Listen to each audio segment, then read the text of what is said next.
everyone, and welcome to the very first episode of The English Majors, our UniversiD&D book club.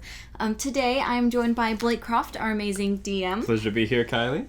And let's get started. So today, we decided to bring you one of the classics, Volo's Guide to Monsters. Blake, you've played with this book before, haven't you? Yes, I have. So Volo's Guide was actually the very first supplement I received for 5th edition Dungeons & Dragons. So it holds a pretty special place in my heart. We started our first Dungeons & Dragons game August of last year. Wild. Which so it's almost been a year at this point. But Christmas of that year, I received Volo's Guide as a gift. And I fell in love with it. I started using it for the campaign that I was running, and I loved it. So it holds a special place in my heart as the first supplement to the game. Yeah, I think I remember about the time when you got this book, because I was flipping through it, and I recognized quite a few of them from a very small amount of time. Yes, in that time period, this was pretty much all I used for the monsters in my campaign. Yeah, fun fact, Quickling is the very first thing that I ever killed in D&D. Yes, it took me from August until after Christmas to do that. Yes. But yeah, so Volo's Guide is separated into 3 main parts: monster lore, character races, and the Bestiary. Right. So let's get started with monster lore. So for the lore that you get, there are several different races or species of monsters that you get. You get beholders, giants, gnolls, goblinoids, hags, kobolds, mind flayers, orcs, and yuan-ti. So that's quite a bit. And the lore is very in-depth for all of them. It shows, society for these creatures, the way their mind works, how they're created, where they come from, where they live. Yeah, it's about 100 pages of straight lore. It's pretty well thought out. It's very thorough. And there's art for everything. There's maps. There's art for each different kind of monster. It's very in depth. Yes, and there's a section on role playing each of those monsters, which is great for us because that's our favorite part of the game. And I thought it was really cool. It was my favorite part of the book. What did you think? So yeah, as a DM, as a reader, I really enjoyed reading through this part of the book. It is a very good read. It is very interesting. If you're interested in politics, any of these monsters, if you're interested in their societies at all, it is a fantastic read. It's well thought out. But as a DM, I didn't really find this part as useful as the other 2 sections of the book. And that's mostly just because I prefer to make the monsters for myself, and I prefer to ground them in my campaign setting first before I make their maps and their politics and their societies and their personalities. So I don't really like to have it all laid out for me, because if I'm going to run a mind flayer society, I'm probably not going to use the map in this book. I'm going to make it for myself. If it's in the Underdark in this specific place, I'm going to carve it out to my own liking and what best fits my plot and my players and my campaign.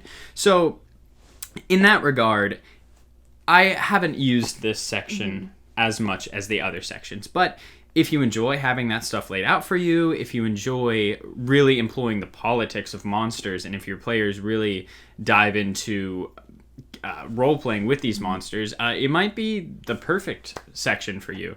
I did really enjoy, though, there are variant abilities for some of the monsters. There are variant death rays for the beholders. The hags have variant spells you can use. So I really enjoy that aspect of it, as well as the art. It is just, it's beautiful to look at. Yeah, some of it's very creepy and... Oh my gosh, speaking of creepy, the mind flayers. I have not read into as much detail about mind flayers prior to this book, and they're pure nightmare fuel. Yes, they're terrifying. Most monsters within D&D are, awesome and they're cool, and you're like, I would love to encounter this.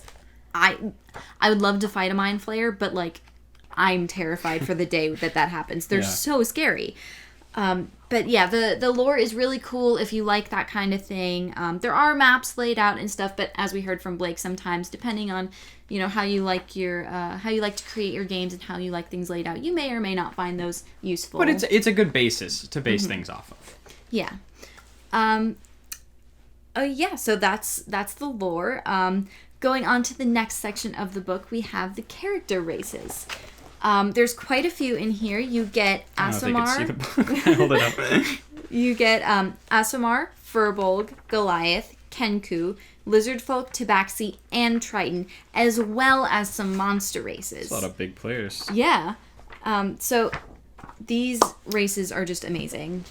Yes. So this, I in my opinion, I love exotic races, and I think every campaign should have at least one or two exotic races. I think it adds a very nice variety to the party. You know, when you play however many players you have, if they're all humans, you know, awesome. You can run a human-driven world, but I think if you have an exotic race, it doesn't have to be a monster race. It could be something like lizard folk or something. I think it adds a really awesome role-playing aspect and a diversity aspect to your party that I think is very, very cool. And I think Volo's Guide is the place to get those exotic monsters from. You've seen in the past as a player. These are some of my favorite races are in Volo's Guide. I think it's the best supplement for character races, and I think it's one of the reasons the book stands out to me in such a big way. Yeah, I've encountered a number of these races in the past. During last campaign, you actually played as a Tabaxi and a Firbolg. I did. So yes, last campaign was run by Jacob Gonzalez, one of the players now. It was the first time I had played in a campaign, and only time I had played in a campaign. And so I played a Tabaxi Warlock. His name was Schrodinger. And I guess I can't really say that he's my favorite character because I have really only played him for an extended amount of time. But I loved him. He was awesome. I love the race. Tabaxi, they're like cat folk. And they're just so rich and awesome for role-playing. And we did silly things. You know, I would knock the drinks off the bar table and lap it up from the floor. I would make cat puns, you know, but then all still having a really grounded personality and stuff. So it was really fun. And then Schrodinger, unfortunately, died toward the end of last campaign. It was very sad. Very sad moment. But so for the last few sessions, I rolled up a new character. His name was Baz. He was a Firbolg monk. And he was very fun to play as well. Firbolg is... Here it is. Here it is. They're gonna point back to this. Yeah. My favorite race in D&D. A very good favorite race to have. I love it. I think it is beautiful. The lore behind it, the aesthetic, it's fantastic. And the abilities too are also very cool. But conceptually, I love it. So Firbolg first, and then Tabaxi is a very close second. Maybe because those are the only two races I've played, but those would be my favorite. But then the other races in this book are just amazing. I think Aasimar is very cool conceptually. Yes, they are. They're awesome. I played Aasimar for a one-shot a while ago, and it was really cool. It's very awesome to just have wings if you're playing it as the kind that has wings. It's great to be able to fly around, and they're... if you don't know, Aasimar are kind of like holy, angelic humans or people. And so they work super well if you're wanting to play cleric or paladin. There's a fallen Aasimar, which would be really, really cool to play warlock with or something like that. I mean, you can play any of these with anything, but a few of them really do lend themselves to certain classes.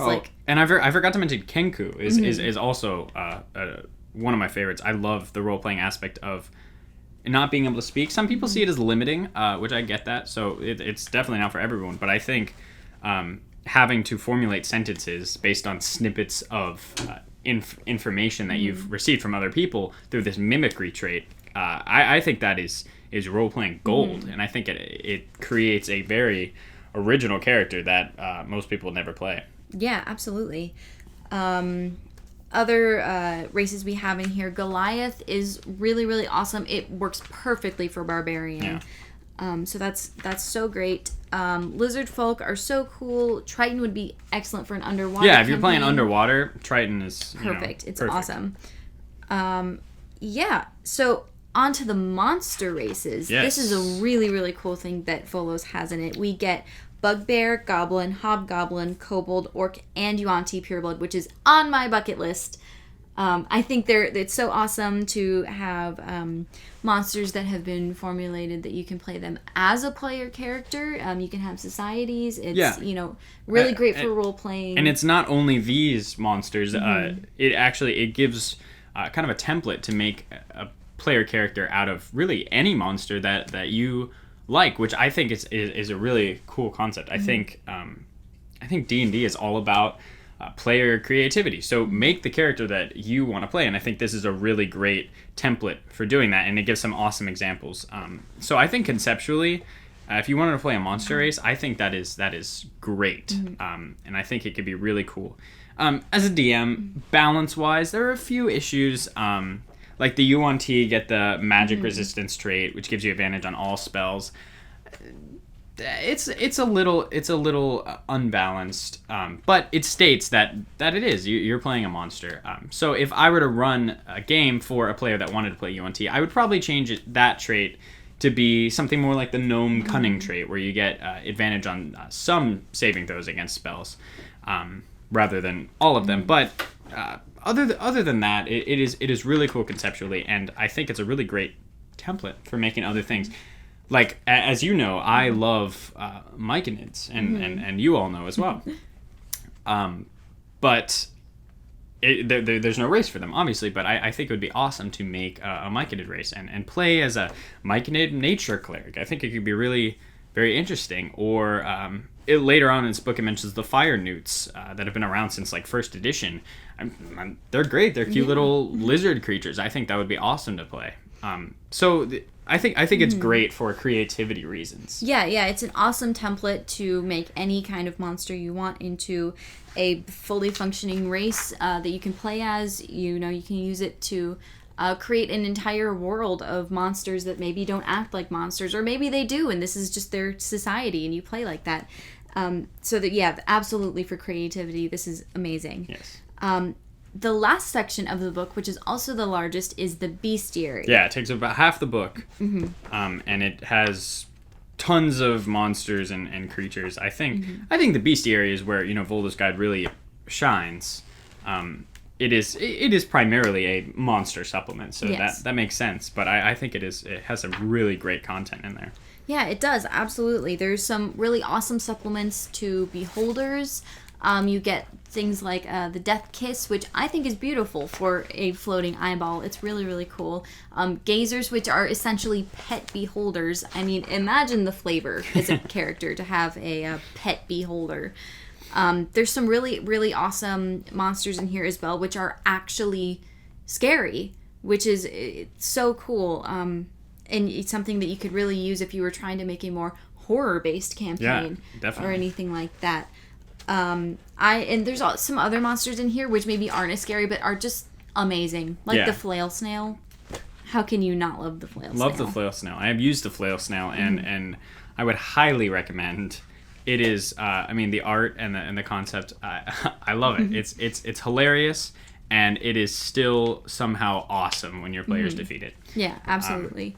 I think from a DM standpoint, I love this bestiary. I personally use it for anytime I'm running an encounter where there is a base or like a dungeon where there are multiple of the same species, because I think where this really stands out is the versatility and variety that it gives to previously existing monsters. Like in the monster manual, we get regular beholders, we get mind flayers, we get gnolls and goblins, but there's not much else. So if you were to walk into a society of these things and the players were to try and wipe out all of this species, it's not really interesting once you've fought 10 mind flayers and you're on to the next room and it's all the same mind flayer. So I think it can get a little boring, but this book provides so many new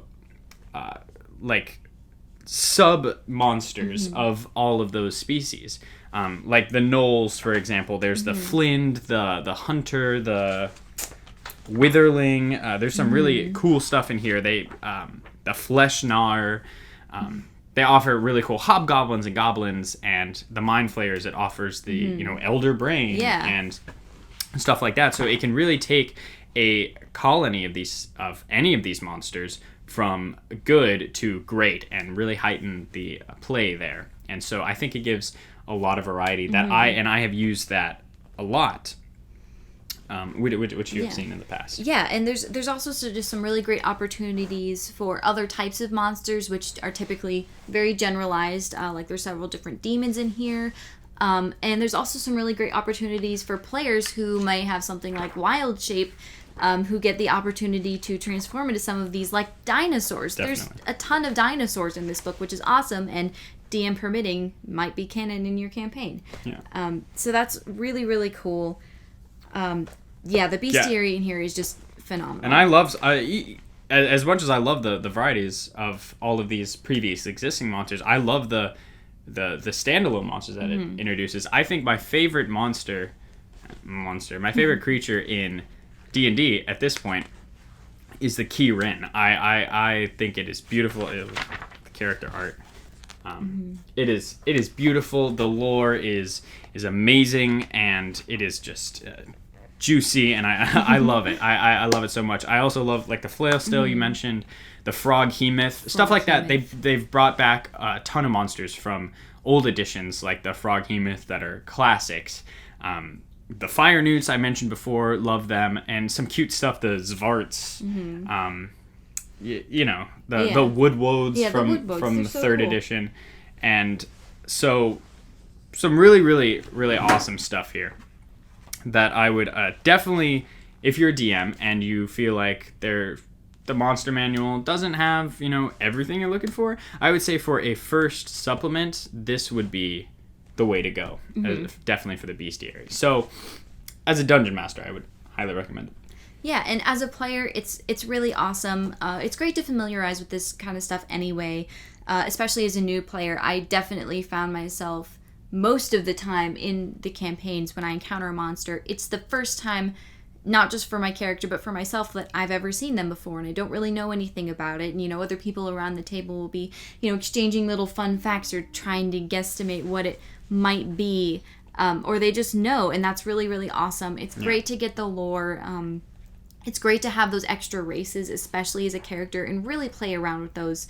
Yeah, creativity is just limitless. And if you're a player, it's just a great read. It's told from the perspective of Volo, who is an adventurer, and he has fun tidbits throughout, and so it really offers a lot of insight into the world that you're running these monsters in, and so I think it is a really fantastic book for that. So I'm really glad I got the chance to use it and then revisit it for this. Yeah, and this was my first time really reading through it, and it was an awesome read.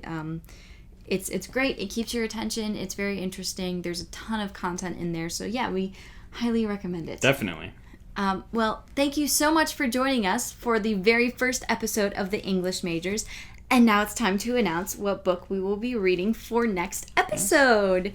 We have The Wizard's First Rule by Terry Goodkind. Please don't mind my lack of a dust cover. This is an old copy that I got from my dad. But this is an epic high fantasy novel. It's got some really awesome characters. It's an excellent adventure, and it's got a really interesting magic system. So if that's something that you like, I definitely recommend reading it. So go ahead and get your copy. We will be reading this over the next 2 weeks, and then episodes come out on Sundays. So sound off in the comments about Volo's guide, what you thought of it. Yes, let us know. If you hate the book, let us know. Tell us why. If you love it, let us know. Yeah, and if you have any questions or comments about Wizard's First Rule, put them down below so I can keep them in mind for next episode.